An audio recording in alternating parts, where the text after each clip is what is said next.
নডুলি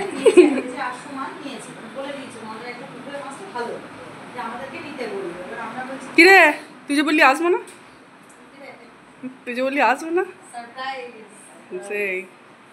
সেই জামাইবাবু আর বোনপোকে অনেক দিন ধরেই আসতে বলছিলাম, কিন্তু ওরা বলছিল এখন আসবো না, কিন্তু ওরা হঠাৎ করেই একটা দিনের জন্য সারপ্রাইজ দেবে বলে একদম চলে আসে। তো চলো পুরো ভিডিওটা দেখতে থাকো। আজকে হচ্ছে কুমড়ো পুঁই শাক মাছের মাথা দিয়ে পটল আলুর তরকারি আর হচ্ছে মাছের ঝোল, মাছ হবে, কুমড়ি হবে আর টমেটো চাটনি করেছে একদম দিয়ে, আর দোকানে দই আছে খাওয়া হবে, দোকানে চলে যাও সবাই মিলে। আর আপনার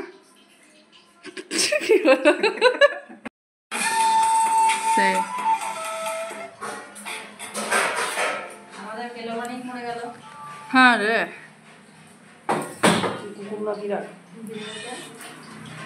নাম বলে নটির সব দেওয়া গ্যাসটা করো কেলোমানিক বুলটি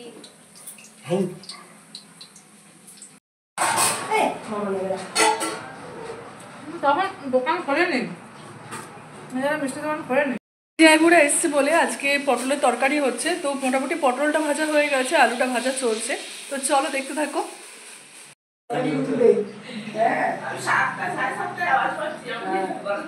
আমি তো ঘরে বলিনি, আমি এখানে বলিনি তো আসছি বলে আমরা গল্প করছি লোকের সাথে। কালকে আসা কথা ছিল, দিয়ে ওর কাজ পড়ে গেছিল, ওই জন্য আসতে পারিনি। দিয়ে ভালো, এখন আর তাহলে যাবো। দুপুরবেলায় খাওয়া দাওয়া হবে, তার জন্য দিদি স্যালাডটা কেটে নিয়েছিল, আর এরপর এখানে নডি আর আমি মিলে বসে পড়েছি খেতে। এখানে ওই একটা পুঁই কুমড়োর তরকারি, মাছের মাথা দিয়ে পটল আলুর তরকারি, চিকেন, মাছ সমস্ত কিছুই হচ্ছিল, খাওয়া দাওয়া হয়ে গেছিলো। আর এরপর হঠাৎ করে দেখি গুগু চলে এসছে, তাই আমি দিদিকে বলছিলাম তুইও এসে দেখ আমার গুগু চলে এসছে। আর ও এখানে যে মিষ্টি দইয়ের হাঁড়িটা সেটা নিয়ে বসে পড়েছে। হ্যাঁ দেখ, লোকে ভাবে যে ওকে খেতে দেওয়া হয় না, কিন্তু ওকে খেতে দেওয়া হয়, তাতেও মাটির হাঁড়ি খাবে।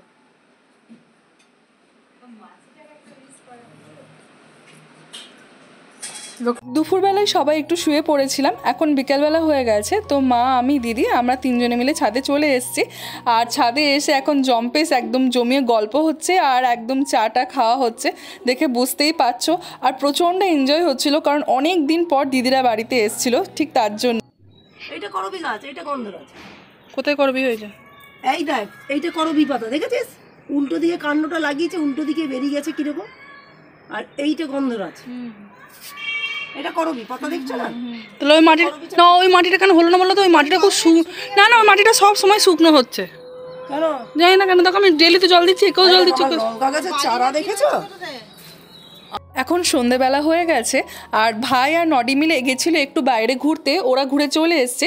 আর আজকে সন্ধেবেলায় ঠিক হয়েছিল যে সবাই মিলে একটু মোগলাই পরোটা খাওয়া হবে, তো সেটার জন্যই একদম প্রিপারেশন জোর কদমে চলছে, দেখে বুঝতেই পারছো। আর আমাদের বাড়িতে এই মোগলাই পরোটাটা আমার ভাই এতটা সুন্দরভাবে বানায়, অসম্ভব সুন্দর খেতে হয়। ও যবে থেকে বানানো শুরু করেছে তবে থেকে আমরা দোকানে কিনে খাওয়াটা প্রায় ছেড়েই দিয়েছি বলতে গেলে। আজ ওয়েদারটা সত্যি এত টান কেন? আজ ওয়েদারটা তো টান কেন? আপনি কি করছেন? আর উনি কি করছেন?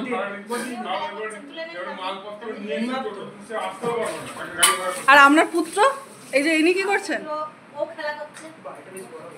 ওকে দেখালেও শুধু থামস আপ দেখাচ্ছে, ওকে দেখালেও শুধু থামস আপ দেখাচ্ছে।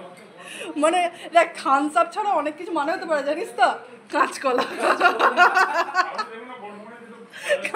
বড় ভিডিও বলে কাঁচকলা। আপনার কি? আমার কাঁচকলা।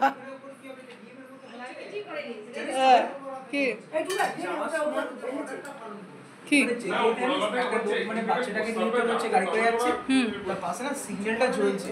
আমি বললাম ও দাদা আপনার সিগন্যালটা জ্বলছে, হ্যাঁ হ্যাঁ ইন্ডিকেটরটা, হ্যাঁ ইন্ডিকেটর জ্বলছে। আমি খুব ভালো। মা তাকাবে, তাকাও বল। একটু গরম মশলা দিয়ে দাও, আনবো? যেহেতু দিদিরা এসছিল মাত্র একটা দিনের জন্য, ইচ্ছা ছিল আরও অনেক কিছু করে খাওয়ানোর, কিন্তু একটা দিন এসছে বুঝতেই পারছো, একদিনে আর কি আর বেশি করা যাবে। তার জন্য আমাদের ঠিক হয়েছিল সন্ধেবেলায় এই মোগলাই পরোটা হবে। আর এই মোগলাই পরোটাটা অসম্ভব সুন্দর হয়, বাড়ির বানানো তো, তাই যত খুশি আনলিমিটেড খাওয়া যায়। এক একজনা আমরা প্রায় 2-3টে করে ভাগে খাই। তো মোটামুটি এখনকার দিনে ধরো মোটামুটি মোগলাই পরোটা খেতে গেলে বাইরে 50 থেকে 55 টাকা পড়ে।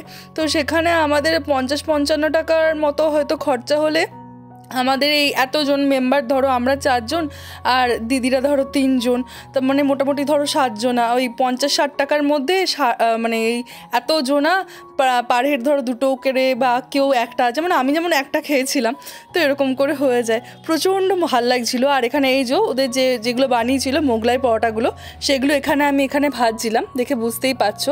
আর মোটামুটি একটা সাইড খুব ভালো করে ভাজা হয়ে গেছে, আর একটা সাইড আমি উল্টে দিয়েছি। আর এগুলো যতক্ষণ না ভালো করে ভাজা হচ্ছে একটু সুন্দর করে গোল্ডেন করে ভেজে নেব। আমাকে দেয় না, করে খাচ্ছি। তুই ভালো হয়েছে? আপনার খেয়ে কেমন লাগলো?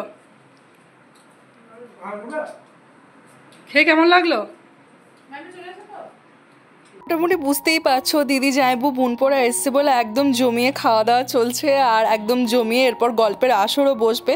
তো দিদি আর ভাই খাচ্ছিল, আর আমারগুলো তখনও ভাজা হয়নি, আমি যেটা খেতাম সেটা তখনও ভাজা হয়নি। তো আমি সেটাই লাস্টের দিকেরগুলো ভাজছিলাম। আর ভেজে খেয়ে ওঠার পর একদম এখানে বসে পড়েছি একটা রুমের মধ্যে, ভাই, নডু, দিদি, আমি, জামাইবাবু, একদম 4 জন মিলে একদম পুরো জম্পেশ করে গল্প চলছে। বুঝতেই পারছো প্রায় অনেক দিন পর এক জায়গায় একসাথে সবাই একসাথে হয়েছি, তো প্রচণ্ড আনন্দ হচ্ছিল। তোমাদেরকে আগেই আমি জানিয়েছি যে আমার দিদি, জামাইবাবু, বোনপো ওরা শুধুমাত্র একটা দিনের জন্য আমাদের বাড়িতে এসেছিলো। তো ওদেরকে অনেকবার বলার পর ওরা বললো যে না, যেহেতু আমার বোনপোর পড়া ছিল তার জন্য ওরা আর থাকতে পারেনি। তো যাই হোক চলে যাচ্ছিলো, আমাদের খুব খারাপ লাগছিল, তো কি আর করা যাবে। ভিডিওটা আজকে এখানেই শেষ করছি। ভিডিওটি তোমাদের যদি ভালো লেগে থাকে তাহলে লাইক করো, কমেন্ট করো, শেয়ার করো, সাবস্ক্রাইব করো। দেখা হচ্ছে পরবর্তী ব্লগে। এখনকার মতো বাই।